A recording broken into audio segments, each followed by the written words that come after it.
in this. There's historians like, oh, when these niggas gonna fall off? When they gonna fuck Never.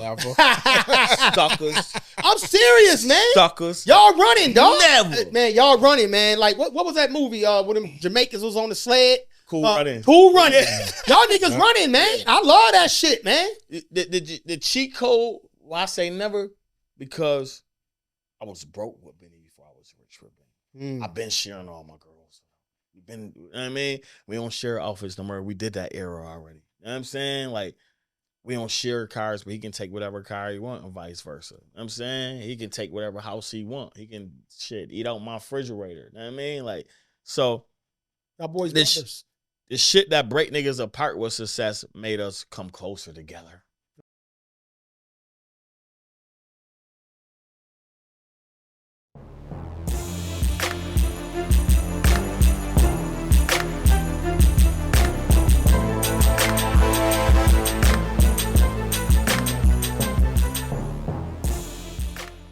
Yo, what up? Y'all already know what time it is. This your boy Big Heem. And this King Hill. Y'all now tuned into the OGZ Perspective Podcast. Yo, listen, Hill, we got somebody up in this motherfucker today, man. This cat, man, let me tell y'all something. I don't know if y'all know what a 25, 30-year relationship look like. Like, damn. This shit crazy, man, because I watched this little nigga come up, man. I watched him come up. Now, some may know him as Ross. Some may know him as Cruz. He is officially the founder with Benny the Butcher of BSF, Black Soprano Family Records. This is one of the original co-founders of that. The man got multiple titles. I don't know. He gonna tell y'all. But he is nephew to me. I want to introduce y'all to somebody on the show. Like I said, 25, 30 years, man. I've been knowing him just a shorty, man. He know me just as well as I know him. He know my family. I know his moms. We go back. I know his brother. Like I said, man, this nephew. Y'all welcome my man, my boy, my nephew, City Boy, to the OGZ Perspective Podcast. I'm here, baby. What up, City Boy, man? What up, Wonk? Man, got here. You finally made it. Appreciate you for having me, man. You know what I mean? He made it, man. Let me tell y'all motherfuckers something. I be working on shit, and sometimes it take a year, sometimes it take 2 years. You know, these boys be on the road. They be out there traveling, be out there making moves. These niggas been every fucking where. All over the goddamn globe. I got to get to traveling. My son just turned 14, so hopefully me and my wife can start putting our foot to the ground and start throwing some dirt up behind us. But City Boy, let me just say this. Yo, y'all motherfuckers make sure y'all hit the like, the share, and the subscribe button. And I'm about to bring y'all right to this shit, man. This Buffalo's on, man. This City Boy. City Boy, tell these motherfuckers where you from, dog. East Side, Buffalo, Montana Ave, Gangland. You dig? Buffalo, New York, that is. That way. The Benny the Butcher block also produced City Boy. Yes, sir. So City Boy, let me ask you a question. Stripped down, no jewelry, no chain, no rings, none of the fly ass gear. Who is City Boy? Pull that mic to you, baby. I'm a dad. First and foremost, I'm a dad. You know what I'm saying? My kid's at my house right now. My 21-year-old daughter, my 15-year-old son. You know what I mean? I got a 11-year-old. First and foremost, I'm a dad. I'm a son. I'm a brother. I'm an uncle. I'm a family guy before anything else. Before any title, anything else like that, I'm a provider. I mean, that's what I strive myself for being is a man, a provider. That's what's up, man. That's what's up. Now, me and you go back, man. Man, like I said, man, from a shorty, I don't even know what year it was, but it was in the 90s when you first pulled up on Warren. About 96. About 96. Look, 95, I'm telling y'all. 96. My man, now City Boy used to run with my nephews, Dude, Shawnee-O, and Coop. You know what I'm saying? Yeah, rest in peace to Dude, rest in peace to Shawnee-O, and Coop Gotti, baby. You know what it is. I love you, man. City Boy came over there. I never forget. Turk was the first time I met you. You came over there with Lil Turk. Okay. Off of where the fuck Turk lived off of? Rollins, Gimbo. was it? Was that No, Rollins? it wasn't Gimbo. That was Rollins. It was Rollins, right? Rollins, right, where the church at. Yeah. That's a fact. Turk brought you over there. Yeah. Turk brought me to the block. Yes, that's the first time I seen you. Okay. Turk brought you over there. He was like, yo, Big Heem, is it cool if my man come over? I'm like, man, you know, I'm talking big shit. You know what I'm saying? I'm like, hell, you was the yeah. boss of the block though. Niggas, You know what I'm niggas had saying? to check your temperature. So yeah. So City Boy been around. He just got y'all the year 96. 12 years old. 96. That's a long time to have a nigga in your circle, in your circumference, in your zone, around you. Yo, this motherfucker know my sisters. He know my mother. He know my brothers.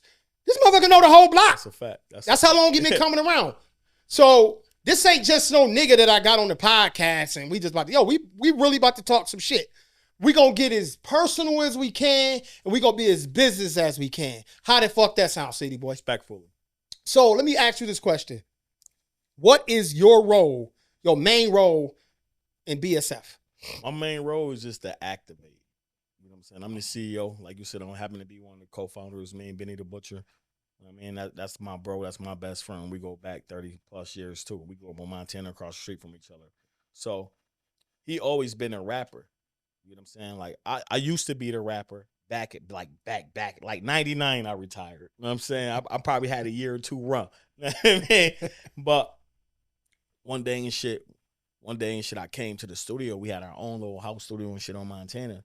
So niggas was rapping and shit like that. But that nigga Benny was on his shit. He like, yo, I put you on the paperwork. Back then we had Black Blood Entertainment. Mm-hmm. You know what I'm saying? That was our first company. We was 19, 20 years old. So when bruh put me on the paperwork without me asking them or anything in the mix, I had to live up to the position of being that business savvy, what he wanted me to be since I wasn't a rapper. So when we fast forwarded to Black Soprano Family, that's our third company. Our other two companies was a failure, Black Blood Entertainment and Black Blood Records. All right. You know what I'm saying? So they say third time's the charm, they mean that. You know what I'm saying? So we probably started our first company in 2001. We started Black Soprano Family. Benny started in jail, but put it on paperwork in 2015. Okay. You the CEO of this BSF. Give me a day of being the CEO. It depends on the day. Say like, give me a day like, all right, we on tour. We on the 28 city tour. See, I'm gonna make sure the security is intact. I'm gonna be there early. Make sure I meet everybody at the venue. I'm gonna make sure where the emergency access at. I'm gonna be there with Jake, making sure the equipment and everything go well. I'm gonna make sure the merch table is set up well. I'm gonna make sure when bruh get there, everything is good. Fire ass in his green room, his bottles and everything else. And shit, that's one day of a tour. See, a regular day like today, I woke up today, I'm setting up pop-up shops for we just did a weed brand called Benny's Batch. So like a day like today, I'm probably on the phone 6-7 different dispensaries. They trying to have us come through there. I'm negotiating numbers for brother come through there. Things of that nature. Certain days I might have like the merchandise, what we wearing or how we wearing, what's merch we dropping. Go back and forth with the designer, sign off on things, approve it, deny it. It depends on the day. Okay. So what's the hardest part of being a CEO? I call it Babysitter's Club. You know what I'm saying? I say that to say this because it's like we all responsible for each other. Mm-hmm. And sometimes it ain't the shit that you want to do, it's the shit that you gotta do. Right. You know what I'm saying? Yeah. So it's just making everything when niggas be frustrated, niggas be on them tours, niggas be aggravated. My hardest day is really when niggas got tension. I just want niggas to just be cool, niggas move at one and just carry on. Cause we a reflection of each other. Right. That's my hardest day. I ain't gonna lie. When it's 10, 20 niggas, we didn't perform. Some niggas want to go get some ass. Some niggas want to go to the club. Some niggas want to go get something to eat. And certain times I'd be like, nah, we gotta stick to the script. Like shit, we gotta go to the hotel. We gonna regroup. You know what I'm saying? So basically you the nigga that hold everybody accountable. Yeah, for sure. But I gotta hold myself accountable too. And I was gonna ask you that. You know what I'm saying? Who hold City Boy accountable? We all do because we're a reflection of each other. Okay. You know what I'm saying? So we call it homies court. You know what I'm saying? Sometimes niggas fuck up. You gotta get pulled up in homies court. I might fuck up. Nobody's perfect. You know what I'm saying? So we all hold each other accountable because they gonna let me know. I'm not the boss of nobody because we all bosses. Niggas is the boss of theyself. So collectively we work together. Mm-hmm. You know what I'm saying? So let me ask you this. Now, I know you and Benny been down, like you said, 30 plus. what was the defining moment that said, yo, I believe in this nigga, man. I know this nigga. I know he the one. I know he gonna take it. Cause I'm gonna be honest, City Boy, y'all motherfuckers, y'all on the run, dog. There's no other group, and I'm telling you that right now. And I'm not saying that shit just because y'all niggas from Buffalo, Right, because right. you Neff. I'm saying this because it's proven. It's literally out there. Okay. And it's not just y'all, it's the whole goddamn Griselda plan. Right. Motherfucking West just did a song with Dolce. Right. You know what I'm saying? So how the fuck is it that y'all niggas has been this consistent for this long? You know what? I'm not gonna lie. I think about it that we old niggas that got in the game. You know what I'm saying? So I had 100,000 in the streets before I had my 100,000 off rap. You know what I'm saying? Like I've been fucking bitches my whole life, even when I was broke. You know what I'm saying? So it's certain things that you appreciate it more later on in life because we got it at an older perspective. So certain things don't amuse me. If we would have got it when we was 18, 19, 20 years old, we probably would have been chilling now at 30. Or you know what I mean? Like alone at 40. So we got into the game later and us being consistent. So that's what we learned, being consistent. It took 20 years, for niggas to even be in position. I know. You know what I'm saying? Like I said, bro, we started a company in 2001.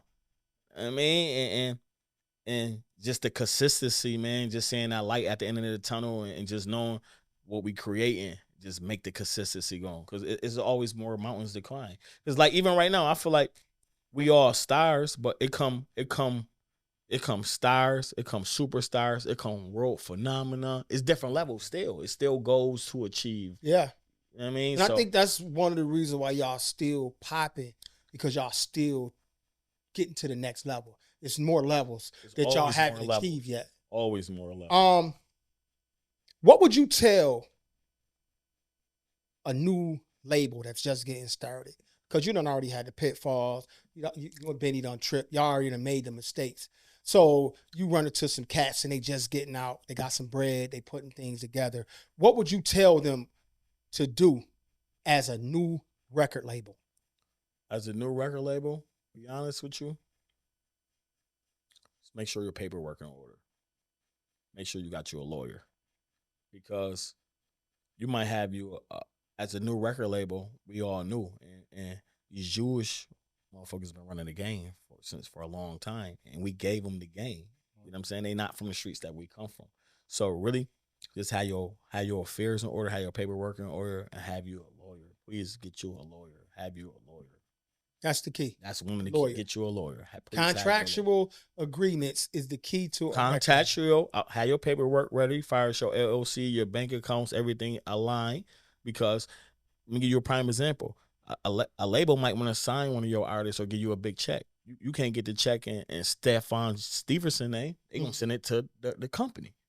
So you saying you a company, you a brand, they don't even know where to send your money. Have your affairs in order. Have your paperwork in order, and have your lawyer in order. Right. That's what I recommend. Yes, I recommend it too. That's it. I recommend it too. Go ahead. You've been in the game for a long time, right? So during my research, I came across a group. So I wanted to ask you to tell me a story about this group. Group called 51 and a half. That nigga digging in the crates, ain't he? I ain't gonna lie. He did his shit with that. That nigga, he did his big one. That nigga digging in the crates. See? 51 and a half. I grew up at 51 Montana. Benny grew up at 52 Montana. So it was me, Benny, and Shinga. Our group was 51 and a half. So we met in the middle of the block. That's the group. Montana, 51. They 52. It's 51 and a half. All right, so it was y'all first performance. First performance. I want to say. I kind of know. I think I kind of know what happened. Yeah. That's why you retired. Right. Our first performance, it was like a radio show. I want to say the Jam Marie at the Armory. It wasn't just I'm lying. It was at the Showplace Theater. And we performing. Benny went first. I want to say I was supposed to go second. Shingo went last. Everybody had their verse. So when Benny dump, he go dump. I get up there in the middle of my set. I forget my shit, but I know it's a performance, and it's like I think like this show right here, the winner get to perform at the Jamboree. It was some shit that happened at the radio, so the winner get to perform at the Jamboree. So I'm forgetting my words, but they don't know that I fumbled my shit. I started rapping Benny shit. Now I'm saying like it was mine. I was dumping that shit. Like, I'm dumping that shit, dumping it out, right? Oh shit! Scene gonna go on. We lose the performance, right? But I feel like I let the team down. Right. You know what I'm saying? By me forgetting my words and not really doing my shit, I feel like I lost that shit. So, be honest with you, I damn near stopped rapping after that. Okay. You know what I'm saying? It broke your spirit a little bit. It broke my spirit. I feel like it really down broke my spirit. It more the let down for my team. Because they showed up and show off, and I ain't carried the torch. Nobody knew. Was you all playing with some hoes the night before? Man, I was fucking, we was young. I was riding GT dynos, playing with hoes at the park, some shit like that. You know what I'm saying? Rolling motherfucker a Philly blunt. I was always a bad little kid and shit, so I probably was smoking me a little Philly blunt, a little, you know what I mean? Dutchess wasn't no backwoods, really, you know what I mean? We was on, but we was I fumbled. I let my team down, so I kind of fell back from rapping. We was 14, 15 where y'all at now. Facts. You get it, though. I think you should get back in your bag, dog. I'm gonna be honest with you. I'm realizing that I'm back in my bag. Not me rapping, but me being more of a public figure in the rap industry. Whether if I'm hosting a mixtape or I'm doing my DJ Khaled thing, I'm picking the songs, I'm doing my drops, I'm popping my shit. So that's where my next chapter come in, I feel like, of the game. Instead of me rapping and chasing. Because I feel like, see me, I work for the team. I'm the CEO. Right. I don't have nobody. I'm secured enough to work for me. You get what I'm saying? Yeah. And that would take away from the team. Okay. So even if I did want to rap, I feel like it's kind of selfish. So let me ask you this. I'm gonna chime in, right? When you and Benny is scouting, or y'all considering signing a new artist, what is that process like? And have y'all ever disagreed on signing an artist?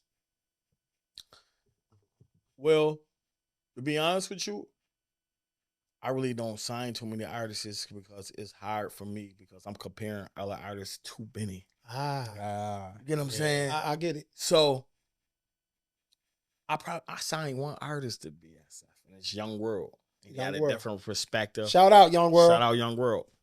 Anybody on the BSF roster, me personally, I never really signed them.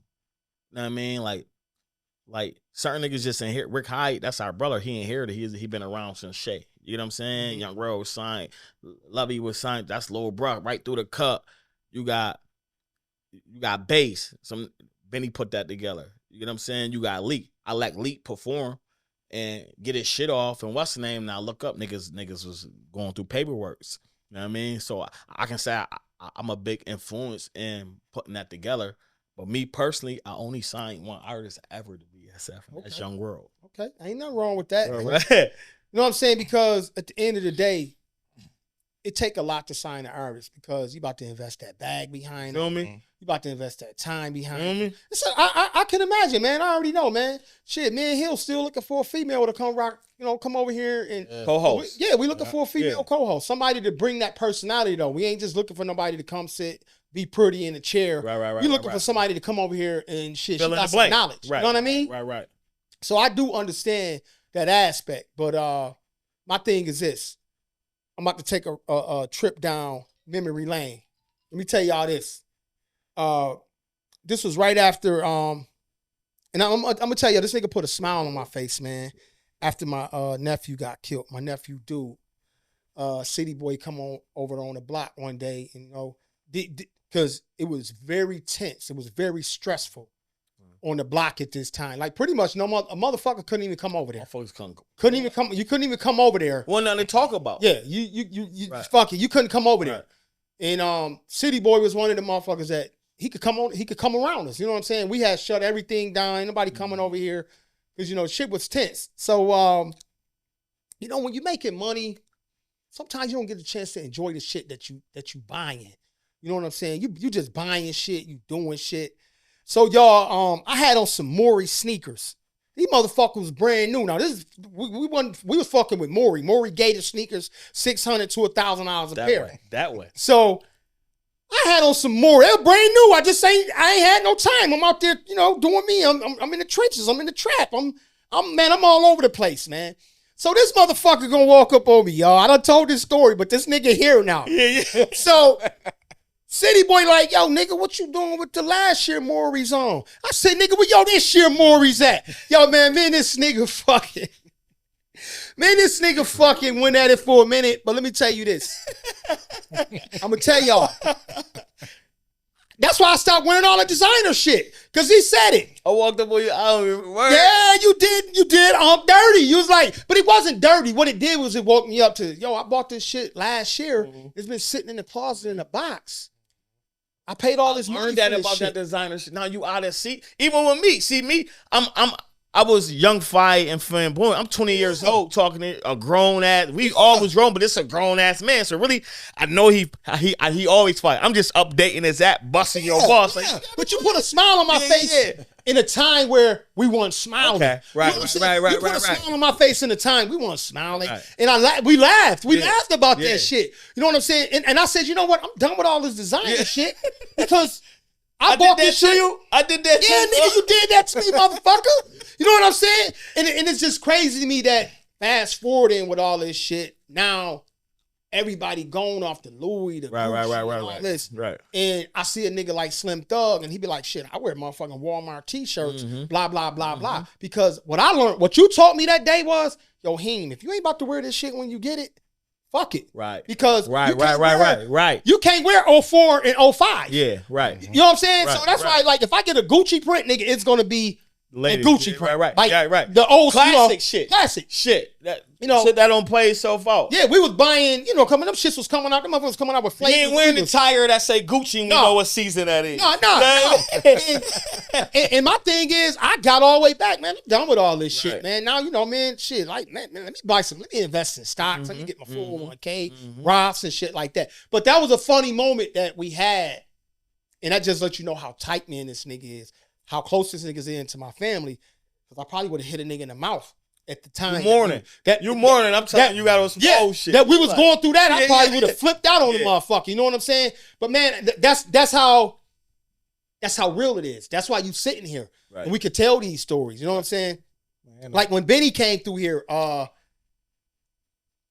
me say this. Tell me your experience of growing up on Montana. Who the fuck, the Earl Howards, the Gary Joneses. What was your experience like, City Boy? I ain't gonna lie. It's certain days I used to, because it's my porch. My porch is like a real fucking South Central movie, bro. Because you got Gelsey coming through there with the van, nigga, a whole fucking church van clothing store with all this shit on there. Nigga, you got 20 boosters coming through there with garbage bags. You got niggas in Cadillacs pulling up. You had caddies, nigga. I only knew you from having caddies, nigga. What's that? To be honest with you. Yes, you got niggas in caddies parked up there. You got motherfucking 2-3 different dice games going on. You got motherfucking traffic down the block, nothing but white people pulling up. That shit was just like, it's an era on some shit that can never be replaced. Nope. You know what I'm saying? Like, that Montana shit, it's certain days, right? Remember, I woke up and shit. My house got shot up, right? And I'm young. I'm 10, 11 years old. I ain't do nothing. I know my mom didn't do nothing. You get what I'm saying? Mm-hmm. But I got big bros. Ain't no telling what bros was doing and shit like that. So that shit came from like right above my little sister crib. She was like 1 year old. I just used to be like, damn, I want to do it. I wonder if I go to school, do somebody else got another story like this. I can't even explain this shit to nobody. You get what I'm saying? Yeah. So it's like, or just saying police lock niggas up, or just being broke as hell and walking up, lying, going to the dice game like, I'm about to go to store, anybody need something, and leaving the dice game with $100, $200. And niggas, you know what I'm saying? Just little shit like that though. Like this shit it's just unimaginable, bro. I ain't gonna lie. It been times, Montana, bro, we was broke, me and Benny, right? We probably put together 59 cents for, it was some shit called, this shit called Sandbox or Sandbag with some headache medicine shit. but the shit came in wax paper. You know, we grew up on a heroin block. Yes. So the shit had the wax paper. Nigga, we made probably $500 off 59 cents we had to put together. Broke as hell, 14, 13 years old. Like, the block just was different. You know what I'm saying? Like, Yeah, the Montana was just was like it was a gateway to hell. I said it. Remember, it was a gateway to hell. I'm being honest, man. But you could go over there with $50 in your pocket and walk away with 50,000 if you got in the right dice game. I mean, that's the crazy part about that shit. You know what I'm saying? Niggas lost their life savings on that block. Even I seen niggas with $50 and look up with 50,000 just because the nigga from the block like him. They was upstate. He probably not even from the block. This so man that just came home. This nigga on the block getting money. Yeah. Like, Montana was it's a legendary block, man. And I'm not gonna lie, they should build a fucking museum over there. I was thinking that, to be honest with you, I can tell you, because I usually don't like to tell people my plans because I feel like I be blocking my blessings. But 51, I've been trying to buy the house for the last 10 years. Yeah. You know what I'm saying? 52 got Benny house he used to live in, it got tore down. But 51 is still up and running, so I've been trying to buy the house for a while. The landlord died, and then his wife had it, and then the kids had it. So but me personally, I want to buy 51, and I want to buy the field next to it and block it off and have it be a historic. You should do that because I feel like, me personally, that's what that is. Yeah, bro. And I'm gonna be honest. I know what we left. My mama house still over there. My mama walked away from that house. She was like, I'm done. I'm over it. Because it was just, I'm over it. All the shit that was happening was chaos over there. You know what I'm saying? And that would be dope, though. That would be dope. I'm going to leave that Warren shit. That's damn near a life goal. Yeah, you know you should do that. Like, you should do that. It's shit so crazy because a lot of times you feel like you got money, you can do what you want to do, but a lot of times it's not what you want to do. It's like the shit you can do. Yeah. You know what I'm saying? So, like, even if I can't buy the house, like, I want to buy all the fields on my block, build container homes. Yeah. You know what I'm saying? So it's just like certain things I'm going through, certain processes to activate. The hood deserve it, man. We went through that motherfucker and tore it up. We ravaged the hood, I was when I was young, I stayed on Bissell. It was probably like around like the mid 80s. Yeah, nigga, you was a a shorty dog. I was on Bissell. Me and you tried to have that conversation. Yeah. You was a shit stain. And the thing about it is, I remember shit from Bissell.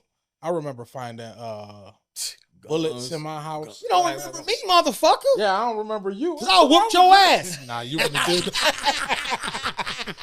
And I remember finding bullets around in the inside of my house that my stepdad had. Mm-hmm. I remember one time my stepdad got into an altercation and came out the house with a pistol about to shoot somebody.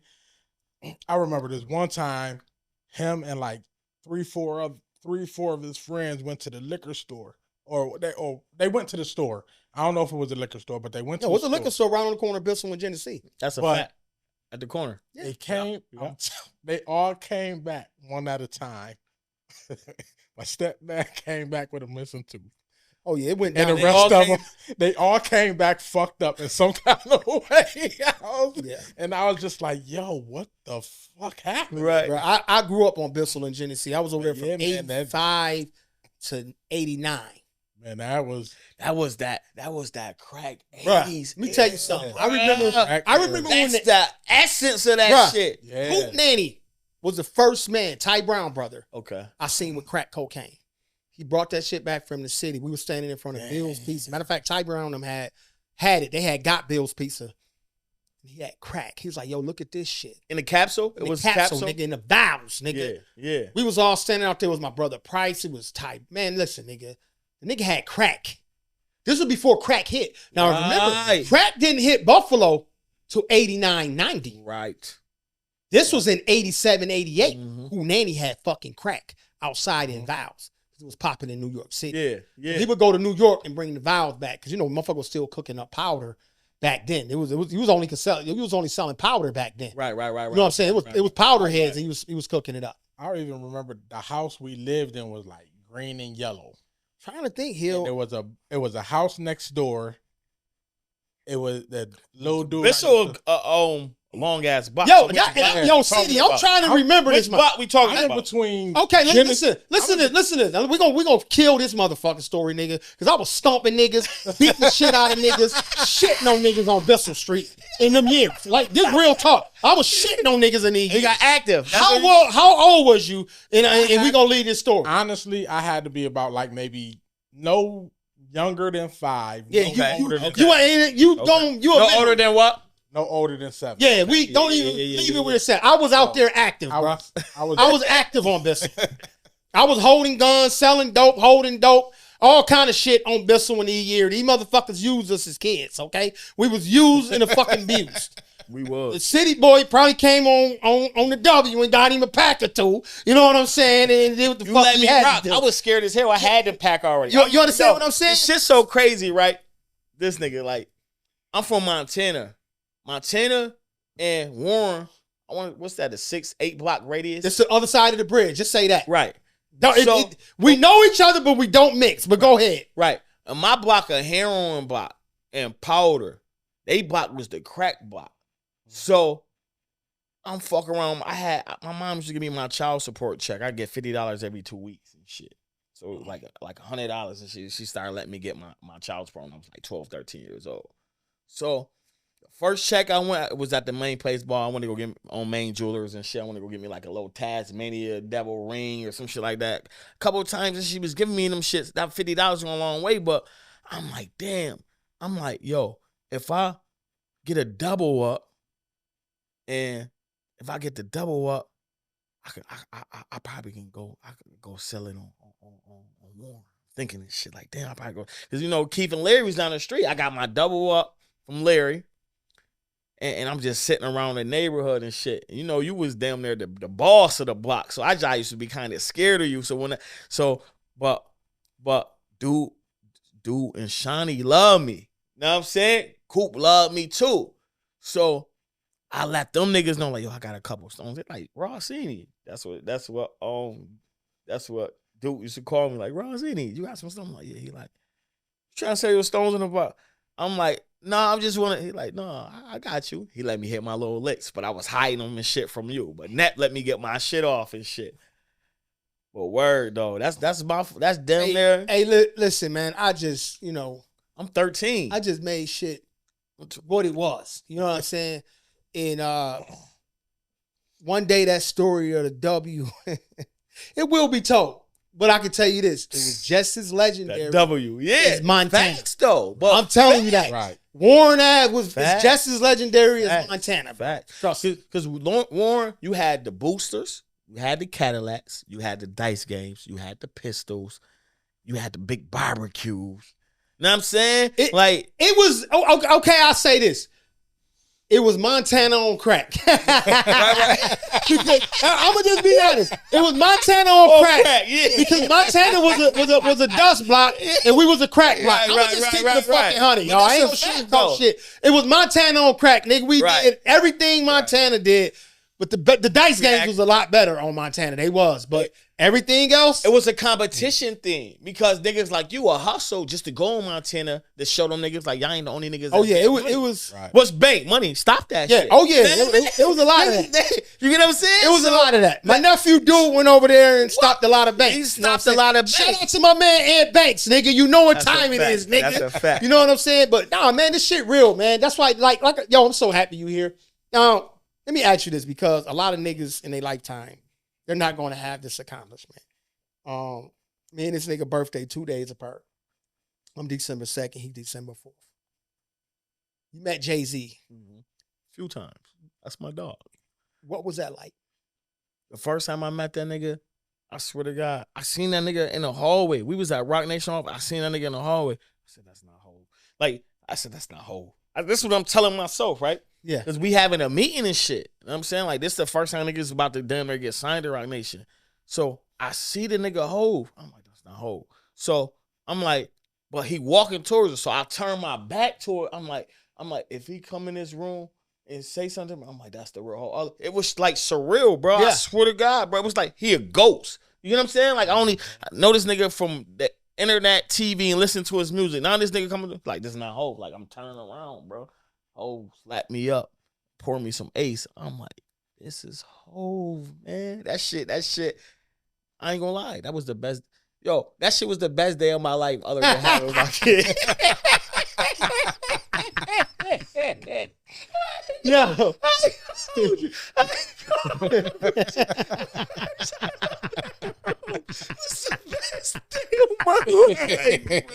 Yo, Jay-Z, you hear this nigga? yo, City Boy, you a fool, nigga. He That was said the best day of his life. Yo, but you know what, man? I'm keeping it 100. I ain't gonna lie. It's beautiful. My life changed in 24 hours. Yo, I swear I'm with a girl, right? I got her with me and shit, right? And we in the city. So we used to rent Dodge minivans and shit because they had like 6 seats and shit. Everybody can roll out. You know what I mean? You can fold up the seats and shit before niggas and shit like that. So we in the third row of the minivan driving back to the town. I posted the picture with Hove. Bruh, the whole 7 hours back to Buffalo, my phone never left my head.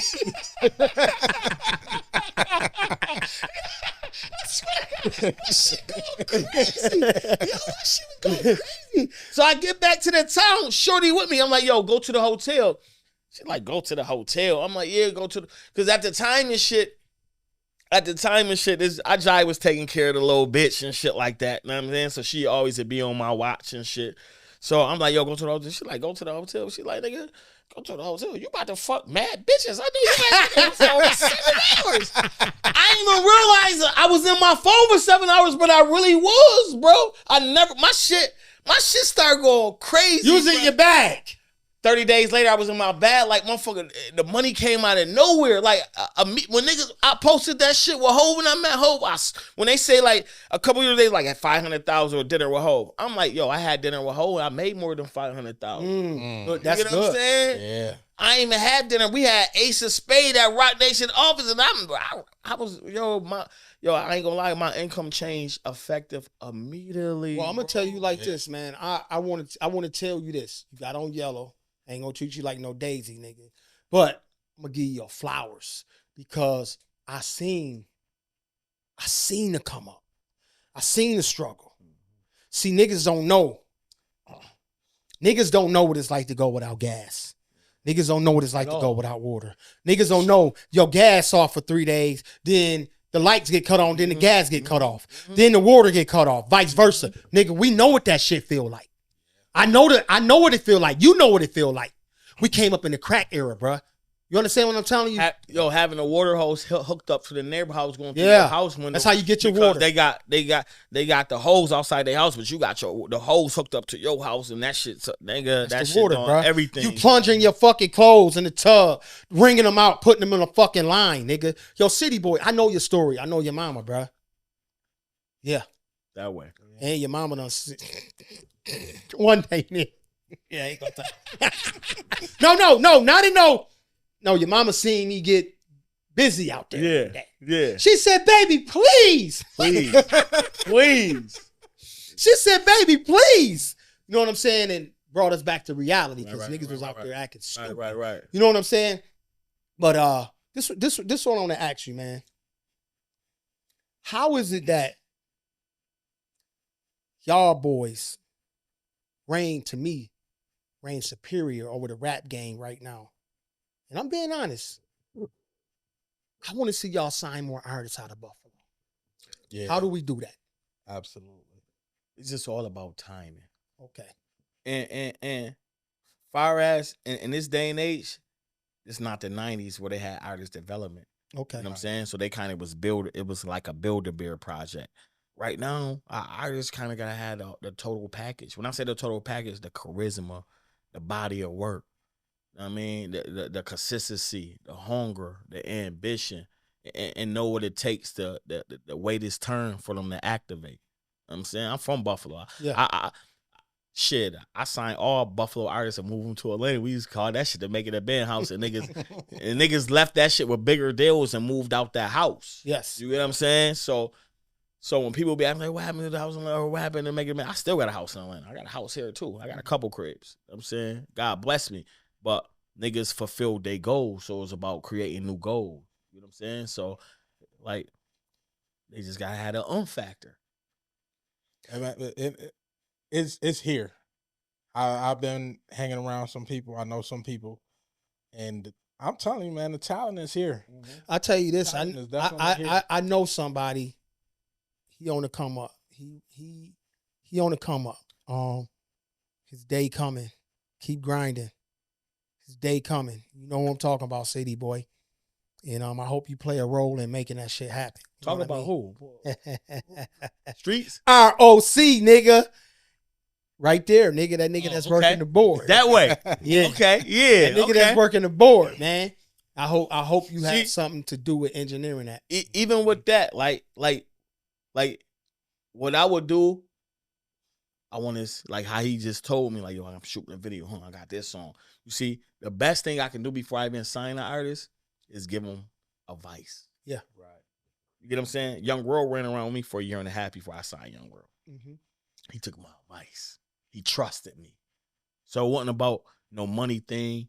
It wasn't about I can blow you up. It wasn't about, it's just about just have trust, follow my lead, my advice, and just do what I ask you to do. And so you can get the benefits from your body. I think that nigga ears open. He know. I'm gonna tell you like this, dog. On my mama, dog. Real talk, and my pops, and all the gangsters that came before me. That nigga never go down the wrong path.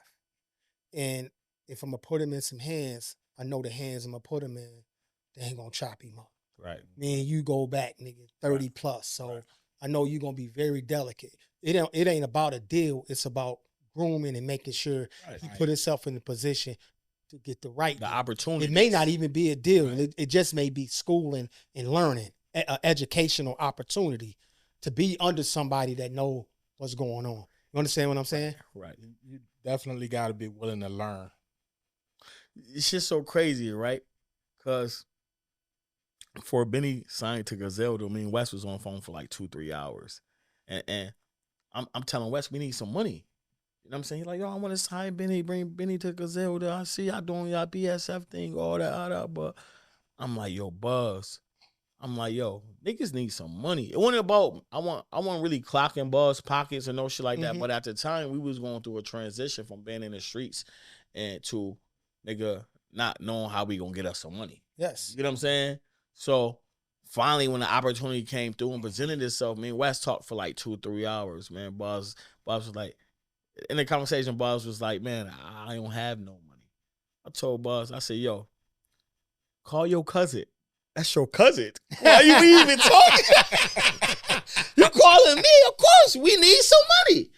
But bro ended up signing to his cousin, and the rest was history for no money. Yeah. So a lot of shit niggas be chasing that bag or feel like they chasing that deal or chasing that. The opportunity presents itself. You gotta know how to activate. Yo, let me tell you something, City Boy. This all pocket, nigga. This all pocket. This pocket, nigga. Right. Ain't Stella Artest. I'm shouting y'all out. Yeah. I want y'all. Motherfucker, I got a couple more things. Yeah. But this pocket, nigga, I made sure that when I got into this game, I wasn't gonna be wanting for nothing. Right. On some G shit, that nigga good. He good. Right. I'm telling you that right now. So he ain't desperate for shit. But opportunity and the tutelage of a nigga that know what's going on, shit, that's priceless, right? That's priceless. I was just going to say, I think opportunity is worth more than any amount of money. Because the money is flammable. Yeah. Feel me? A nigga can give you the money, it's flammable, and it'll burn down, and then you looking at the nigga like he owe you more, but that money is flammable. But the opportunity is the gift that keep giving. Yeah. That's to keep that. You know, I'm going to say this, y'all, and because this City Boy interview, this ain't mine. I'm going to give y'all a quick story. My big brother Price, R.I.P. to him. He had us in the building on Wendy. We doing us. He take us shopping. This motherfucker going through the mall, every store buying shit. And me and Tez, we holding all the bags. We ain't got shit. And we about to leave. We like, yo, where our shit at? He say, shit, nigga, where your money at? And I'm like, oh, what the fuck you talking about, nigga? So long story short, my brother had us in the trap, giving us everything we needed. We giving him his. We was fucking all our bread up. Going over on Killhofer. It's too easy. To Frankie J. They called us the Properlies. We were spending so much money. Me, Tez, and my man home. We having a party every day. Chocolate ties. Everything. We on the other end of Windy, and Skajak was throwing a party every day. Oh, it's going down. Celebrate. Every day. Yeah. 24 hours. Celebrate. Warren Street on a budget. So this what this nigga taught me, city boy. When we left that mall, he said, nigga, all the money that y'all fucked up, that was y'all profit. Next time we went to the mall, everybody had bags. From that day on, nigga, I never worried about money ever a fucking again. He taught me a lesson. He said, nigga, how you gonna, this what I learned. How you gonna stand out here for me all day and fuck up your money, and then when I go to spend mine, you expect me to give you something. And I learned that from him. That was my big brother giving me a lesson. You know what I'm saying? And I, to the day, bruh, I hold that shit. Right. I operate that same motherfucking way. Right. Nigga, don't expect me to make you a sandwich every time motherfucking bologna get fried. Nigga, I put enough pieces in there. I'm going to make my sandwich, and I made yours enough time. You should have been watching me, motherfucker. You better make yours. You understand what I'm saying? And that's basically what you're saying. And I understand that. And like I said, man, I salute y'all boys, man. That's why, you see what's in here? Us. I'm being honest. Look at this shit, Us. man. Us. This Buffalo, dog. See that. This Buffalo. See that. Yo, Neff. Yo, Benny. Talking to you. Get your ass back in here. Get your ass back in here, nigga. But City Boy. Gotta ask you this. Have you ever been in a deal, you and Benny, that y'all signed and you felt like, damn, this ain't the best deal, but you learned from it, you rolled it out, and you right where you at now? You just said that. Because, even 2020, I got my first label deal. You know what I'm saying? With 6 figures. You know what I'm saying? That shit probably took, nigga, I signed it, check. We signed it, check. That money didn't come, nigga, for 2 months. Every day within them 2 months, I'm checking my account. That shit never hit to a hit. You know what I'm saying? And the feeling that I got to distribute the money, the money, like I told niggas, get your paperwork right. I had the paperwork right, so the money came to the BSF account. It didn't come to the City Boy account. It didn't come to the Benny the Butcher account. You get what I'm saying? So I had to disperse that money to everybody that was signed, the producers, everything else. And at the time, that shit was the best shit in the world. Just the money. But as time go on, I felt like we probably could have did more or better, or they could have did more or better, but I was blessed with the opportunity to be in that position to achieve what I wanted to achieve. So I never feel like that was a bad deal. I never signed a bad deal. All right. You know what I'm saying? Because I made the best of a bad situation, no matter what it was. And to be blessed to have some legal paper. You know what I'm saying? You got 6 figures legal paper and you breaking it down. Nigga, that shit, it's a feeling that can't be replaced. Different dog bowl. It's just different. You know what I'm saying? And looking at them numbers and just that shit just, so I don't have that experience of signing a bad deal. Maybe because I did my education and we knew what we was doing, but I never signed a bad deal. That's good to know, man. Yeah. So knowing that, I'm probably on my 3rd deal right now too. That's what's up. Deal. That's what's up, man. Like I said, man, y'all motherfuckers, BSF, Griselda as a whole, y'all have had the most consistent run. I guarantee you it's fucking people analyzing this. Mm-hmm. There's historians like, oh, when these niggas gonna fall off? When they gonna fuck Never. up? Suckers. I'm serious, man. Suckers. Y'all running, dog. Never. Man, y'all running, man. What was that movie when them Jamaicans was on the sled? Cool Running. Cool Running. Y'all niggas running, man. I love that shit, man. The cheat code, why I say never, because I was broke with Benny before I was rich with Benny. I've been sharing all my girls. You know what I mean? We don't share outfits no more. We did that era already. You know what I'm saying? We don't share cars, but he can take whatever car he want and vice versa. You know what I'm saying? He can take whatever house he want. He can eat out my refrigerator. You know what I mean? So y'all boys the shit that break niggas apart with success made us come closer together. That's what's up. You know what I'm saying? It hurt for us to see Dame all do that. I know, man. You know what I'm saying? It hurt. It hurt to see niggas go through shit. And it's we live based upon the honor never to be certain niggas. You get what I'm saying? Me, like we brothers, and our bond is unbreakable. You know what I'm saying? So that's the cheat code amongst us. Like my daughter named Italy, his daughter named Germany. You know what I'm saying? They sisters. You know what I mean? My mom know his mama. It go deeper than a song or a record label or a fucking award. Like they can take all this shit away. We can still be us. So I'm gonna ask you this question because I done seen this ass and I stand on this shit. Is it love or respect with you? Fire is what? Shit, nigga. It's more of it's loyalty. Okay. And loyalty So falls in the category. So is it loyalty or respect? It's more loyalty because I'm loyal to myself not to do other gay snake shit that I respect my homies enough not to cross that line. You know what I'm saying? You know, a lot of people blend that line, but I always say respect. I stand on respect, man. One thing about respect is I don't even say that because people don't know how to. I'm from an era that you gotta show respect to gain it. That's it. Mm-hmm. So people don't respect what they don't know. Well, I tell you this, I only want them around me. Now I'm keeping it 100 with you. So I know you, right? When you walked in here, you said, "I don't even want to do a podcast if a nigga ain't gonna do no homework." That's respect. The fact that nigga took time to learn who you was before you walked in his studio, right? That's respect. Facts. Like, I got a saying, and I'm going to stand on this. A nigga that's loyal will fuck your bitch.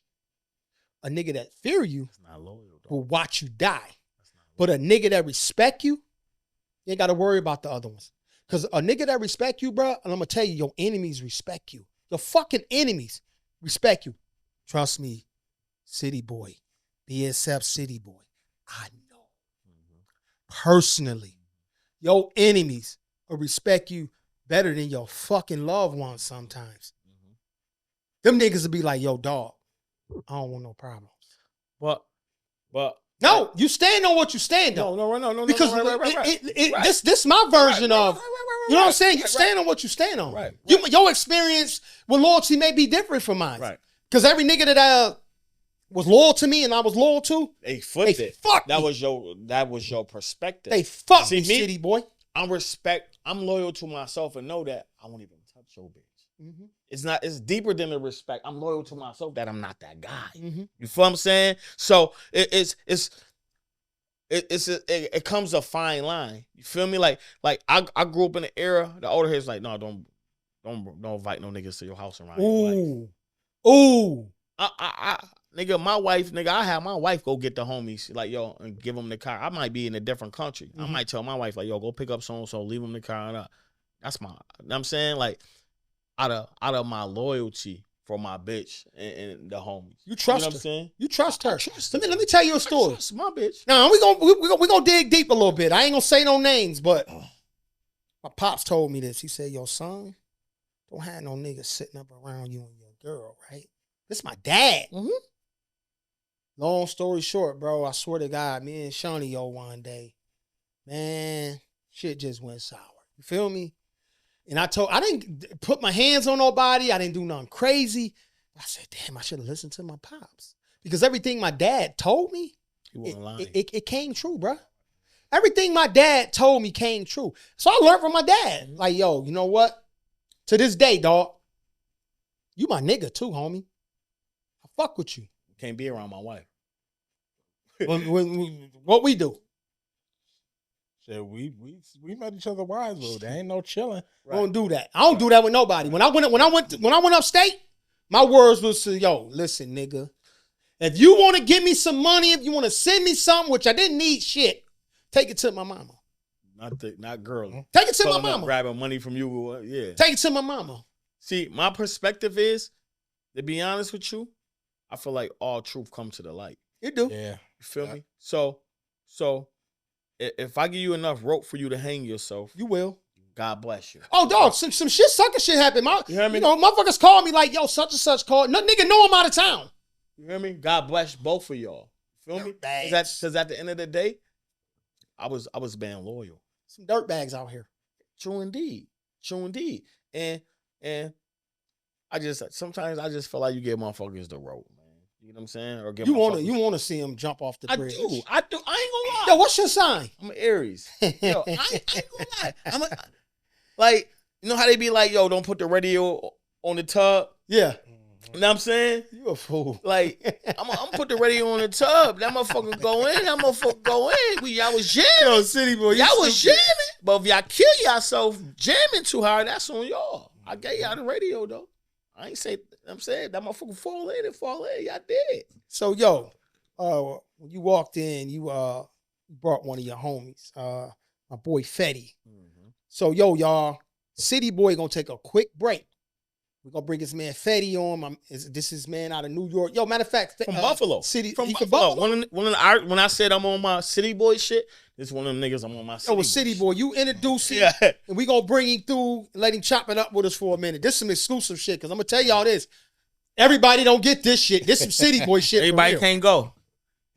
Yo, so I'm gonna introduce y'all to my nigga Fetty, man. This nigga, I respect the nigga, because first and foremost, he gave me a history lesson too on myself. You know what I'm saying? Because he told me, no, I seen him 10 years ago, man. You was doing this and that. I was coming around. Nigga updated me. And then not only that, he respected my craft for me to put faith in me to design his clothes. Oh. You know what I'm saying? Then the nigga put faith on me. Like, I seen the nigga working with his music, but I seen the nigga make better music. So I like seeing the nigga climax, man. So this my nigga Fetty, man. I wish this nigga the best. So that's why I brought him here. So, yo, y'all, we're going to introduce Fetty to the studio, OG's Perspective. We're going to swap out for a minute. We're going to let Fetty take City Boy's seat. We'll be right back at y'all. And, man, shit, y'all hold up. Here we come. All right, y'all, we right back right quick. City Boy took a break. He just threw his man in, his latest artist, somebody that he about to bring to the stage. Fetty, give it to us, man. What's up, man? It's the real Fetty, though. My name Fetty the Great from Uptown, East Side, Buffalo. That is, you feel what I'm saying? For real, on the stage, my name Nasir Day. That's an acronym I made, you know, because at the same time, you got Fetty Wap and all that. You got all the different type of Fettys and all that, you know. I was talking Fetty, that Fetty shit. I was the Fetty nigga when I was like 14, bro. You feel what I'm saying? They won't even talk. You wasn't even talking about Fetty at that age. I ain't going front 14 out. That was what?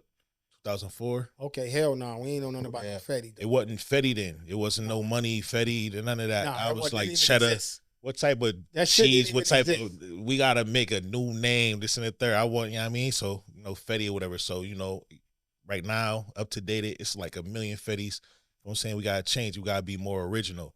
So I name myself Nasir Day. On the stage, on the wax, whatever, my name Nasir Day. I mean, niggas ain't shit and these hoes ain't either. You know what I'm saying? Okay. Wayne, period, whatever. I mean, it's another acronym or more politically correct. You know what I'm saying? But, you know, at the same time, that's naturally achieving success always deems honor and empowerment. Oh, man, you dope, nigga. You about it. Okay. Real life, you know what I mean? For real. Listen, Uptown East Side, you feel what I'm saying? Let's go. So for real. Tell us a little bit about your upbringing. Same shit, you know, what we talking about, you feel what I'm saying? I witnessed all the greats, you feel what I'm saying? I've been around this shit. I mean, I'm polished in just that alone, you know, like for real. I'm, like, honestly speaking, man, nigga, trying to get out of here, you know what I'm saying? All right, so I'm waiting for these shits, my crabs and all that to save my life, you feel what I'm saying? For real. Bro, gotta get up out of here. City Boy vouching for you, dog. Now, I'm gonna do it. Peace right there. I ain't gonna fuck off. I ain't gonna play no games. You got the opportunity to present yourself right now, because I'm gonna cut this motherfucker up like a bag of dope, nigga. You know what I'm saying? Let's get it. Bitch up. Shit, nigga. Give it to us, man. Give us 10 bars, 16. Give us something, nigga. Lay it down right now, nigga. What I said, sitting in this kitchen with this vision, with this Smith and gripping. Baby mama bitching about this rent. I gotta get this chicken. Goonie niggas all up in your crib trying to plot the mission. Save all that praying around here. We a Papa Christian. Bundles in my polo drawers. Matter of fact, I sold them all. riding with a thotty with more, I said with more bodies in the Holocaust. I said fucking with the chosen one, a nigga with the golden gun. No 007, pop your brethren when I blow the gun. I said Poppy speaking Spanish to me, probably talking Grammys to me. I don't get a thing. You see, I nod my head, he hand him to me, he treat me like he family to me. I said, I see, I got the heavy flow. They called me. I said they called me full of Skrilla because they know I get the mother load. I said, say I'm in the sauce again. I just left the bean though. I said I'm running through these chips like a night at the casino. I said, what I say? I ain't gonna front. I got more though. No, nigga, let me tell you something. I'm gonna tell you like this. Playing. You put I'm me not on the spot gonna though. I'm just going. No, dog, I'm gonna tell you. He told you when going. you get in here, this is what time it is. But I respect you though, because the average nigga would have bagged the fuck up, nigga. You did it. You know what I'm saying? I got more. What you want? Man, it's cool, man. Yeah, Listen, cool. man, OG's Perspective, man. Y'all see what we do. Y'all see what this nigga City Boy be fucking doing, man. You see what this motherfucking nigga City Boy be doing, man. Yo, Fetty, man. I'm gonna say this. Yo, man. it's NASA Day though. NASA Day. NASA Day. NASA Day. NASADHAE. Feel me? Uptown East You Side, don't have man. to groom me on that motherfucker. Word. NASA Day. NASA Day. NASA Day. Super original. First time y'all heard him right here on OG's Perspective Podcast. Y'all be looking out for him. He coming. Straight Man, out of all my that shit. man, Let's get it. City Boy Kent. Y'all be looking for him. So, yeah. Thanks, man. Do Appreciate you, bro. you. This piece. I ain't gonna front, man. I love All y'all day. niggas for this. You know what I mean? The real OGs of the All time. day, You know what I'm bro. saying? Let's Real get it. OGs, nigga. Yo, the next time you come back, you're going to be a signed official artist. All right? Listen, man, pretty soon. I got a project ready. I mean, getting, man, we polishing it. Well, We guess really what? Putting it together. That motherfucker, now I'm saying this right here. I know. City That's Boy, my big brother. That's don't that's be my bullshitting. favorite Aries. Bring I'm it like through Aries, here. you know what I'm saying? And let him get his blessings, man. That's what time it is. You got a drop date for your album? Yo, I really don't right now, but we moving real quick, real soon. You feel what I'm saying? I got some real shit going on, some real nigga shit going on. You know what I mean? I'd rather not, but rather not speak upon that. But, Yeah. that eyes, you know what I mean? Yo, tell, we on the right way. quick, tell these motherfuckers what time it is, man. Right there in that camera. Tell them what time it is. What you trying to say? What you want me to tell them? And nigga, you tell them what you want to tell Man, them. listen, man, holla at your boy, man. I'm out here, man. Shout out a few homies, too. Sturdy. Man, listen, shout out all my homies, man. All the homies, man. All the big BSF niggas, shit like that. I gotta shout out Benny. I gotta shout out City Boy, man. You know what I mean? These the big bros and shit like that. You know what I'm saying? Shout out my boy Pooh, man. The God, I'm God body too right away. You know what I'm saying? Ask Pooh Man about me. That's all I'm going to say. Yeah. That's the God. That's my brother. You know what I mean? Shout out Gordo Rico. That's my brother. That's my cousin. Shout out 22, Meech. All my Low Pro. Listen, I ain't gonna front. All my family is y'all family. We all family. You feel Pooh what I'm Man, saying? pull up, nigga. You already know. You got the invite. Shout out all the guys. If I ain't mention y'all name, man, listen, man, nigga Lil Smiz, man. You see me, reaching for my cup right now, you know what I mean? But we gonna get right, man. You know what I mean? All right, y'all heard it first right here. OG's Perspective. NASA Day. Did I say it right? That's dope. That's a day. Absolutely. All right, y'all be looking for him. So, we just had NASA Day. We got City Boy in the studio, and y'all already know what time it is, man. We about to take this motherfucker to the OG's Perspective hot seat. Yo, City Boy. Before we go to the hot seat. Nigga, what the fuck? Nigga, go ahead. I know. He ain't not do fuck, that nigga? shit. It's a couple of things I want to know about. Okay. I'm saying? Respect. The first thing I want to know about, the big BSF 4th of July kickoff. Ooh. See, Where y'all at on that? I know it's been, 3 years? Yo, running nigga, now? he wasn't even, nigga. you gotta bring him this one. You gotta bring him this one. Listen, Yo, the come 4th on, of July, big BSF kickoff and shit. Know what I'm saying? We own 100 acres of land and shit out in the country. Big cabin shit. It's a little pond, another pond, it's another cabin. So, shit, like I said, it's 100 acres. I call it leave me the fuck alone land. You know what I'm Nice saying? out there. So, shit, I spent about 10 bands on the fireworks. You know what I mean, another 5 on food. It's about a $20-$30 event just for my friends and family to come get their shit off. So 4th of July, man, we got 4-wheelers, we fishing, we cooking. It's Warren Ave in the sticks. That's all I can say. Yeah, Go yeah. ahead. So 4th of July and shit, everybody be invited. Montana, all that. Leo and them used to do it crazy. Real shit. Real shit. And Bissell, Bissell and motherfucking Walden, my man Eric George, Goombar, Maurice, them niggas. It's my version of Montana and the sticks on 4th of July. I'm telling y'all, my block was crazy. That nigga seen that shit in the hood first, y'all. Yeah, facts, hands down. But we just take over the boonies with that shit. We bring the hood to the country, basically. I brought that nigga some banana pudding too. I brought that nigga a couple was on point. Yeah, nigga, I know it was. Did you enjoy yourself? You came out there. Nigga, come on, man. You ain't had that fishing pole. No. I had a couple out there though. Y'all niggas had me running around like a fucking pyrotechnic out there, Okay. making sure the shit was popping. Right? Yeah. That shit was beautiful, man. It was beautiful. Appreciate I you hooked up coming. all the fireworks. I appreciate you. That's for what that. the fuck I did. I came out there. Because after I spend all that money, I'm not lighting them. I'm just watching them. I hooked up all Hell, I went out there and hooked up all the fireworks. We had the fucking the tools, all right? the cable. I literally, Tony De Niro, what they call pyrotechnics. I'm telling you, we ran all that shit and we lit one wick and nigga, that shit went crazy. I'm telling you, that's what we used to do more, man. You do this every year? I do it every year. I think this would be my 4th year of me doing it. Yeah. You might have to go out there and set up. I was going to say. See why not? It's a ritual. It's to the point like I can't even do nothing else on 4th of July because my kids, my nieces, I'm a family man. You know what I'm saying? And they gonna be looking at me like, you smoking crack or you fell off? Which one, I tried, this shit's so crazy, right? I tried to back out last year. My girl mom was like, what's the problem? Shit, we got money. I'm like, say no more. You heard it nigga say 100 acres. No, it's 100 acres. Yo, no, that's light because they going another 1,000 too. I'm gonna keep it light. I know another 1,000 in Montana. I know a few things, man. I ain't talking about on the block either. I know a few things, nigga. Hold on, let me pop my shit. I'm the first nigga from Montana after ever been to Montana, the state. I know a few things. Okay. I know a few things. You know what I'm saying? I do know a few things, motherfucker. So, 1,000 out there. I'm privy to a few things. In another cabin, 2 cabins. Matter of fact, we had to build a new. Let me get like 2 or 3 more. Nigga, no. Listen. I'm almost done. Man, I see you in the bullies. I do English Bulldogs. English Bulldogs and Frenchies. Yeah. So what got you into breeding dogs? DJ Shay. RP DJ Shay. Long live DJ Shay. RIP Big Dog. DJ Shay.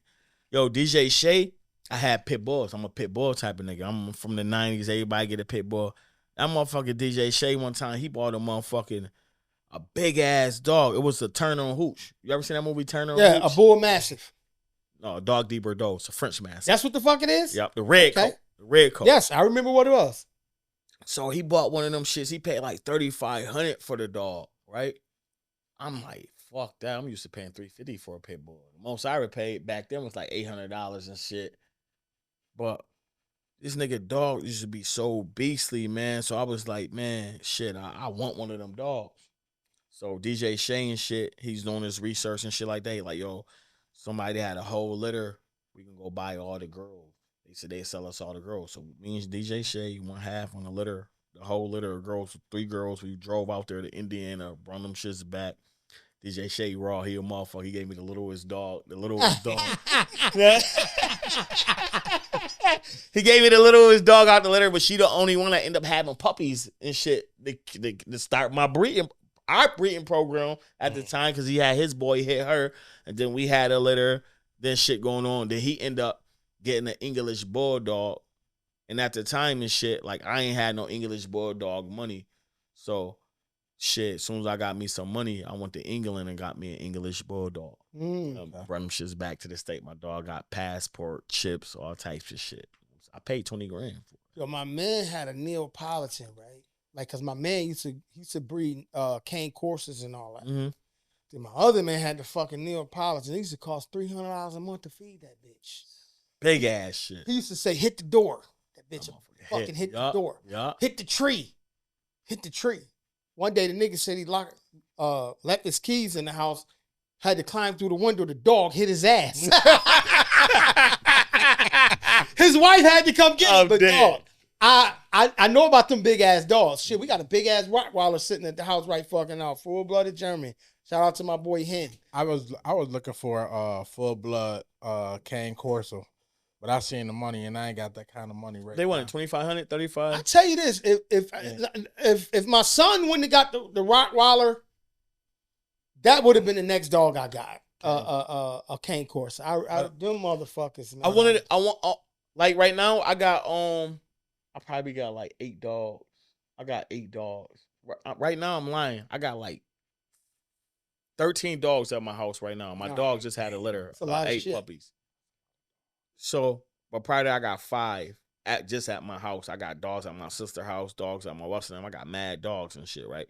So I had a big dog. My girl, when I met my girl had some big ass, like a wolf, some fucking wolf, fucking shepherd wolf, some big furry shit in motherfucker.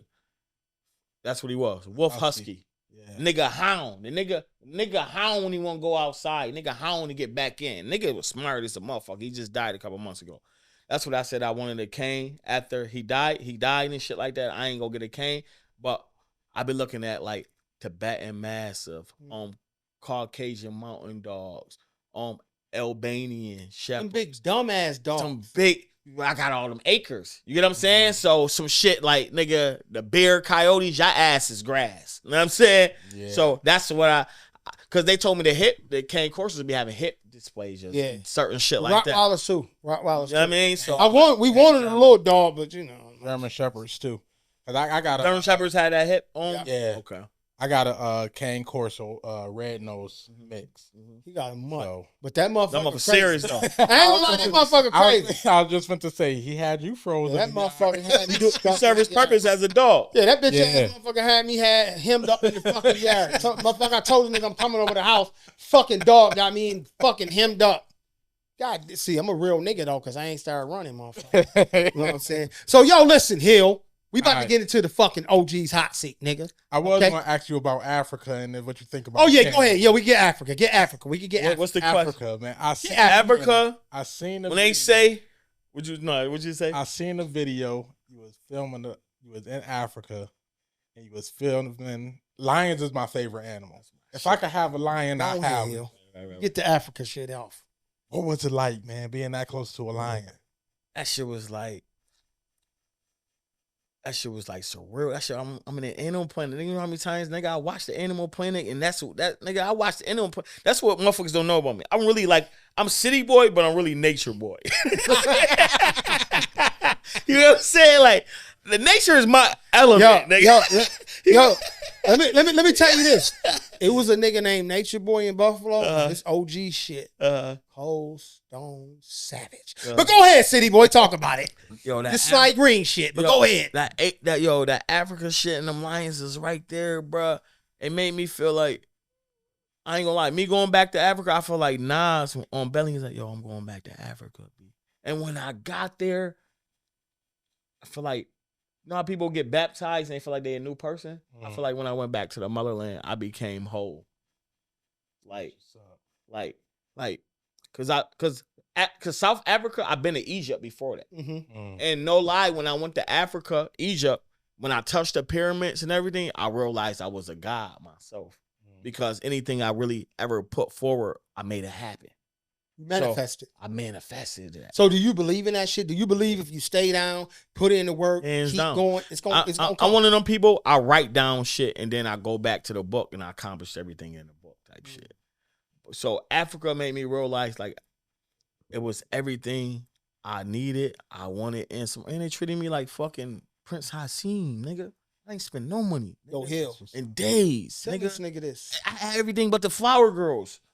Like, you know how they say coming to America, they throw the flowers and shit? Nigga, I had everything. You had everything except the ball washers. They was okay, he must have. Say the flower girls, nigga. Say the flower. I ain't say. I got some mothers in the motherland. Oh my god! Woo! Yo, some mothers in motherland, man. Before this podcast, what did I say? Like literally, you walked in there, it was already done. What did I have wrote down? I ain't gonna hold you, man. I said, "This the city boy." I said, "This the city boy." Oh yeah. I said, "No, dude, I'm keeping it 100." I said, "This the city boy interview." Now, for the people, This shit is not scripted. Everything y'all see right now is this Shit organic. This shit organic. This is what it is. But I do prepare myself. Hill walked in. He was like, "What's that?" I said, "That's a City Boy interview. It's coming." I didn't know it was coming. Right. Okay. Right. Okay. But it was coming. I do remember that. Same way with Benny. Mm-hmm. I wrote it out. Mm-hmm. Before the Benny, you manifested that shit. Before the Benny interview, but I wrote it out. That shit feel good. I wrote it down. I was like, this is the Benny interview. That shit feel good when you write it. You hit me up. He was like, "Yo, I'm coming to town." Boom, boom, boom, boom, boom, boom. That's a fact. Sitting here. That's a fact. But the interview for me, my preparation was already done. Mm-hmm. He had told me, he was like maybe, I want to say maybe a couple weeks before today.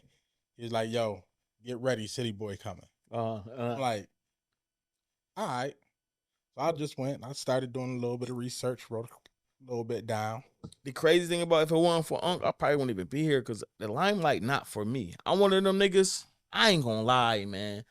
Like, I be trying to be one of them niggas, like, just a silent ghost in the music industry. You know what I'm saying? Like, that's what I was trying at first. Because it's like, we don't know the niggas that own the big hire companies. You don't know the nigga that own Capitol Records. You don't know, I mean, the niggas that be behind the wheels and shit. I be like, why I can't be one of them regular niggas and shit? I ain't got to wear the Jews. I ain't got to have one of them motherfucking Pradas and motherfucking wear sweatsuits.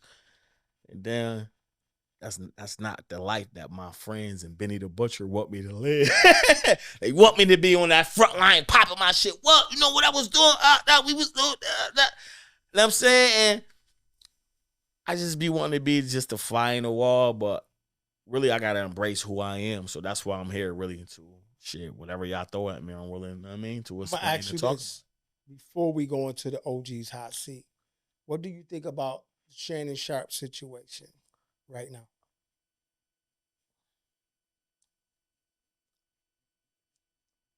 To be honest with you, it's not the white bitches, it's the young bitches. Because I fuck white bitches. And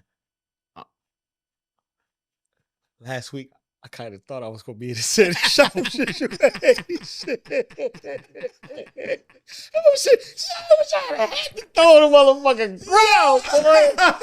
Damn, y'all. Yo, this motherfucker. Damn, y'all. I told y'all this. Yo. So it's not the white bitch situation because I fuck white bitches. It's the young white bitch situation. You feel me? So leave them young white bitches alone, y'all. Please, we can. You know what I'm saying? That's trying to get us. We can. That's trying to get us more experiences. You know what I'm saying? Little bitches that's more seasoned white bitches. You know what I'm saying? This nigga, what's that shit? That's that season I be using. Tony's. Put some Tony. Yeah. Real shit, man. We need more seasoned white bitches, man. Yo, City Boy, you a fool, man. I'm just, man. So, yo, here we go, y'all. City Boy, hot seat. OG's hot seat. But before we get there, City Boy, because this is a setup for all time, every time. Respect. You in the guillotine. You in the castle. Whole BSF on the line. Okay. You in the castle, whole BSF on the line? Whole BSF on the line. Meaning? Motherfucker. Your head about to get chopped off. 2 shots. Both of them gotta get made. We ain't 1 for 1, motherfucker. We ain't 1 for 2. We 2 for 2. Who taking the shot, Kobe or LeBron? Kobe. LeBron, I'm sorry, man. You was fucking. LeBron, listen, me personally, it go Jordan, Kobe, LeBron. There's no in between. But you ain't after gonna that, be honest with you. Steph, man. Steph might surpass him if they win another ring, dog. I'm telling you right now. If Steph go get another one, we gonna put LeBron. Steph got to play with his son first. I hope Steph. Feel me? Yeah. Steph got to play with his son, man. Kobe died with his daughter, nigga. That way. You feel me? I hope Steph do get another ring. I hope he do. Because I feel if Steph get another ring, that should take LeBron out of the GOAT conversation and insert Kobe. I don't think so. Curry. Let me tell you why. That's just. Let me tell you why about LeBron. They told us about LeBron before we seen him. And then when we seen him, it was the magnitude of what they said and some more. I follow LeBron in his high school days. I was 18. He was 18. This nigga had a Hummer and fucking millions of dollars. I follow Kobe too. Made it to the league. I follow Garnett too. I follow Shaq too. Right. I follow a lot of niggas. Well, we ain't hear about Steph the way we heard of LeBron. I ain't even follow Steph. I heard about him. But I'm telling you. To be honest. Listen. You go over Kobe. Hands down. You got no Lakers fucking gold anyway, nigga. I'm going with Kobe. OG's hot seat. Motherfucking BSF City boy, y'all. Here we go. Basketball go all times. Sure. Who? Jordan. Michael motherfucking Jordan. Michael Jordan, our number one choice. I believe I can fly. That motherfucker that fly from that's mine. Michael Jordan all time. That motherfucker foul line. That nigga the first human being ever seen fly. If it wasn't a movie, that nigga fucking walked on air. Now I'm gonna tell you who the first nigga I seen walk on air was Dr. J. Talk about it. But I'm fucking with Jordan. I think Jordan played in a tougher era than Dr. J. More aggressive. I do believe that. So I'm going with Jordan too. All time rap GOAT. Oh man, so he's almost like an imaginary figure, man. When I met Hov, I said, yo, Reasonable Doubt was the soundtrack of my life when I was selling Reddies. At first, I didn't know what it meant till I started getting my weight up.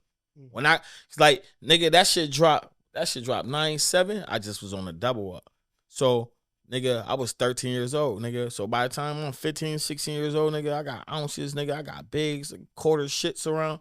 Yo, but guess what? You know for a fucking fact, on some real shit, you would have never did that shit if I knew about it. You was too young. Would have did what? Nigga, you know what the fuck. You want to let me hit no lick? Not because I didn't want to see you get no money. No, I'm going to be honest. It would have been because you was too young. I'm going to be honest with you. But y'all niggas, you always handled me like I wasn't a baby boy, but you respected my shit, though. I ain't gonna... Well, I'm gonna tell you this. I didn't know you was that young either. I waited till you leave to hit certain licks or what's it? And I'm gonna tell you this, City Boy. You was taking my backs. I was gambling against your ass. And Nigga, you taking probably, the kid money. But you probably taking the kid money. He probably carried himself a lot older than what he was. You was hearing my backs, nigga, when you had bank, motherfucker. I don't know nothing. I don't know nothing about that. I don't know nothing about that. Now, boom, City Boy. You was hearing my 200s and 3. I don't know nothing about that. City Boy, all time gangster movie.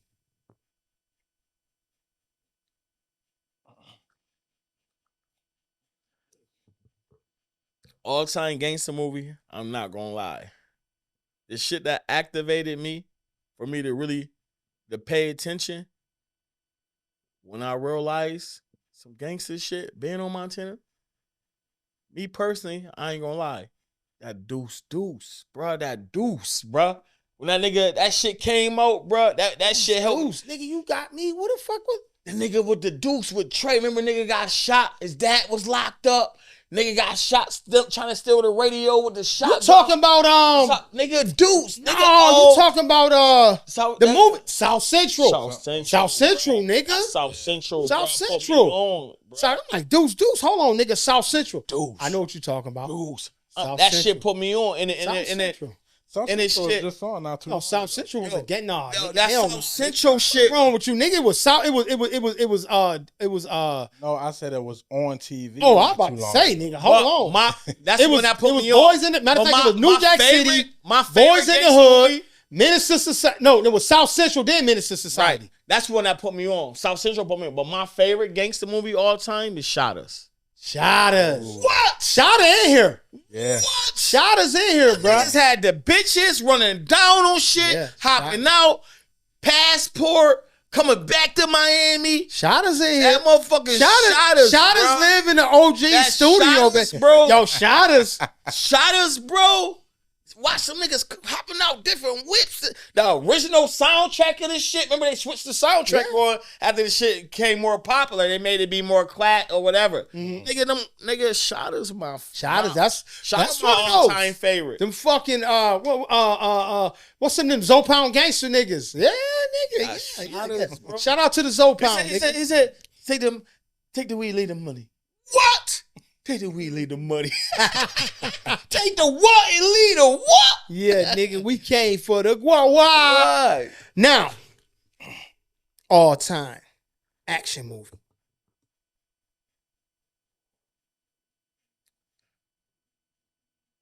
This shit, when you be asking me shit like that, bro, this shit, my mind like, doo-doo-doo-doo. I like Steven Seagal. Nigga, go with it. Which one though? I like Steven Seagal. That nigga was what was that movie called? The fuck? We gotta Google it. Fuck. Come on here. Get it up. That's Steven Seagal, motherfucker. Was that the joint? Huh? Was it License to Kill? No, that's James Bond. But that was James Bond. No, License to That Kill. was Steven Seagal. That was Steven Seagal called License Hold on, to man. Kill. Look, Rock don't even know what Steven Seagal is. This no nigga's OG perspective. Hold on, we about to get it. What was that shit? Damn Max. That's Belly. Into Glue or some shit. Then Fuck. just put in DMX Steven Seagal. No, we're gonna just have to do. Oh, DMX and Steven Seagal. Yes. That was my shit. That's my all-time action. Oh man, I can't think of that Oh, joint. here we go. Exit Wounds. Exit Wounds. Exit. That was my shit. That's my Exit. shit. That's my shit. Action. Y'all heard him. City Boy. I'm Exit Wounds. Exit right here. Wounds, yeah. Now, City Boy, this a question, man. This a good one though. I gotta say, because right now, Benny Rain, you did good, Benny. I always gonna give you props for this one. That nigga gave us a good one. All time, real or fake gangster?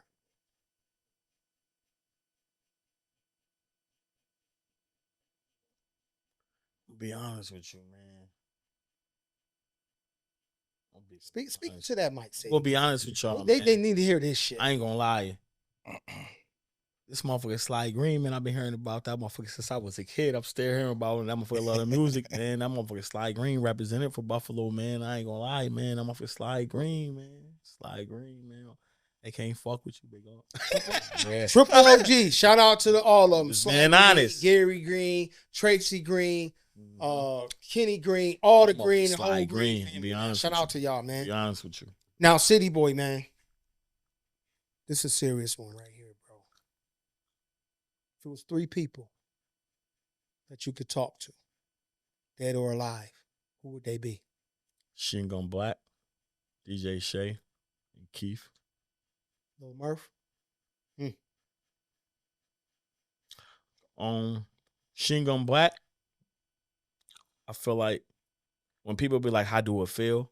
It don't feel like you expect it will feel the success because he not here with me. Like I planned it to be if he was gonna be successful. The same thing with DJ Shay. So with Shin Gun Black, like if it's just a conversation, it's just like I wanna talk to bro. Just like bro, no, like shit. Like I got us. You know what I'm saying? Like DJ Shay is just like I just want to let him know, like, bro, you did this. And Keith is like, bro, you was rawer than me. You know what I'm saying? I ain't gonna get your shit. You was rawer than me, though, bro. And shit. That's what it is. That's saying, like, real shit. Just Shin Gun Black, Murph, DJ Shay, man. The only one that I don't know, and I might have known him, I just didn't, he probably was too young, was Machine Gun Black. Mm-hmm. Shay, Lil Murph grew up down the street. Mm-hmm. Man, y'all don't even know, man, how much y'all boys mean to me. Lil Ronald, Mikey B, my nephew Dude, Lil Murph, Larry, my nigga Vino, Country Mike. Doughboy. Niggas, man. When you say friends turn the guns on friends, y'all niggas don't even fucking know, man. We can't make shit up. Like y'all this don't certain even shit. know, man. Y'all don't even know. A lot of us from the same zone, same block. So much love and pain and hurt. Niggas come from the same McDonald's, the same liquor store, the same fucking corner store. They don't know, dog. I swear, man. Shit. They don't know, man. Yo, these niggas be out here popping that shit. They don't know, man. I'm a real fucking part of all that shit. Facts, though. You understand? Well, facts, though. I watched all y'all boys, man. I watched every nigga I named. Me and Vino came up from fucking Sycamore. Country Mike and them came up from Alabama. Big Demanny. Like, bro, I can sit here, yo, bro. When I say the gun turn on friends, that's why I tell y'all, fuck the dope game. That shit ain't never give me nothing but pain. That shit ain't never shit, bro. Yo, so City Boy, man, you already know, man. We ain't about to get to, cause we can all cry right now over some of this shit. You know what I mean? Cause this real. Like, you a real nigga, man. Appreciate that. Appreciate that. Niggas don't know, man. We tied in. You understand what I'm saying? Like, we really tied the fuck in, man. Like I said, you came on the block, nigga, when nobody could come. Y'all don't fucking know, man. Listen, they called it before Chirac was Chirac, Warren was baby Iraq. And I'm not lying when I say that. It was, and it was the whole neighborhood. It was. And the whole shit about Warren is 4 blocks on that block. That's what niggas don't know. And it's really like, it's the hub is on Warren, but that bone shit right there, that Antwerp, that Molar, like that shit the block. Yo, man, and it stretched though. It wasn't just there, man. That shit was like a fucking octopus. Them fucking tentacles was long. And you know, and I don't, like I said, I don't glorify none of this shit, but man, I hold a lot of pain. And this nigga right here, he first hand, like he one of the first hand niggas that know the fucking pain that I feel. Matter of fact, you the only nigga that came on this podcast that know what I really feel. I know. Yeah, right. Understand what I'm saying, City Boy? Right. Like, I'm talking about in depth. You fucking know, nigga. It ain't, you know, can't sugarcoat this shit. This shit's so crazy because it's like, I always looked at you as a gangster, hustler motherfucker. You know what I'm saying? So when I be seeing you now, it's like you like a chameleonaire to me, so to say.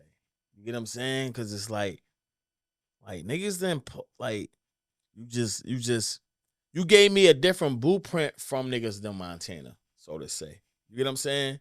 Because you just had a certain stigma on niggas move. You're not the oldest brother, but niggas treated you like you're the oldest.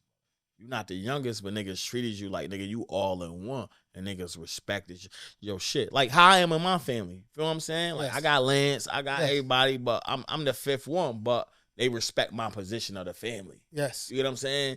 And you always carry that torch, whether it's your sisters or whether it's the white, whether no matter who it is. You Shout get what I'm saying? Big bro, man.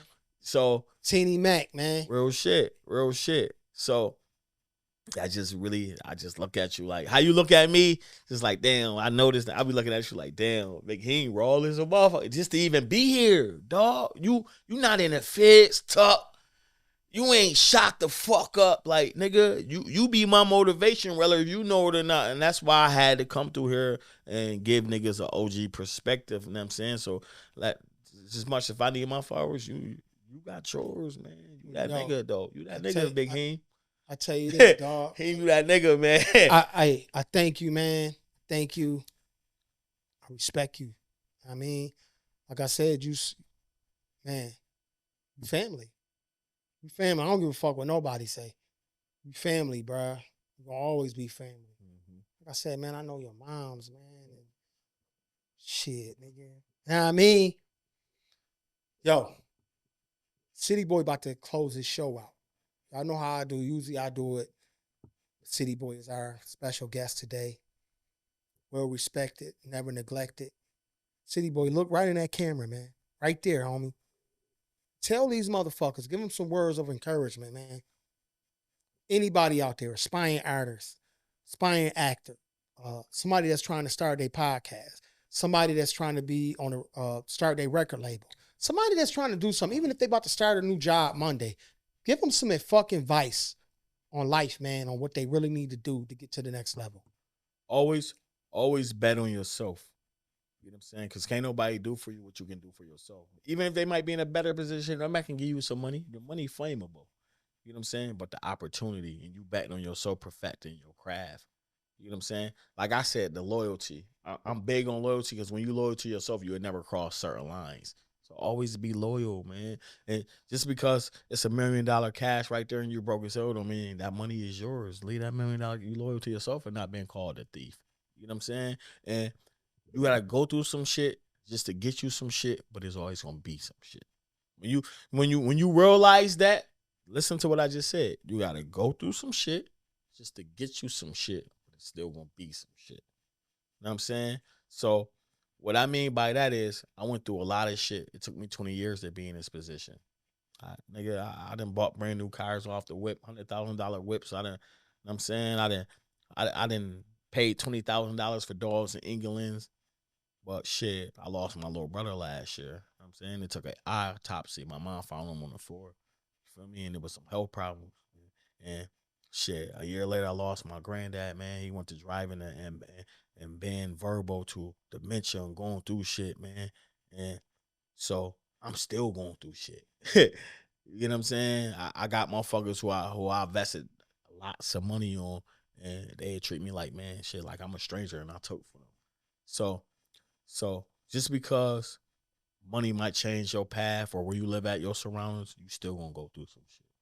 So it's about you being strong and carrying yourself and not letting that shit affect you no matter what. You know what I mean? So that's my perspective, man. Always bet on yourself, be loyal, man, and realize you gotta go through some shit just to get you some shit, but it's always gonna be some shit. You know what I'm saying? As long as you protect your peace. And another thing I tell people, find peace within.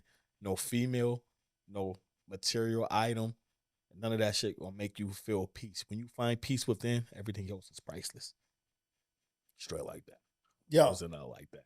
So, y'all already know how we do, man. I'm your host, Big Heem. That's my dog, King Hill. This was our special guest today. City Boy, Big BSF, Cruz, motherfucking Ross, BSF, Big BSF, nigga. Yo, y'all already know how we do. Big Heem, OG's out. Deuces, nigga.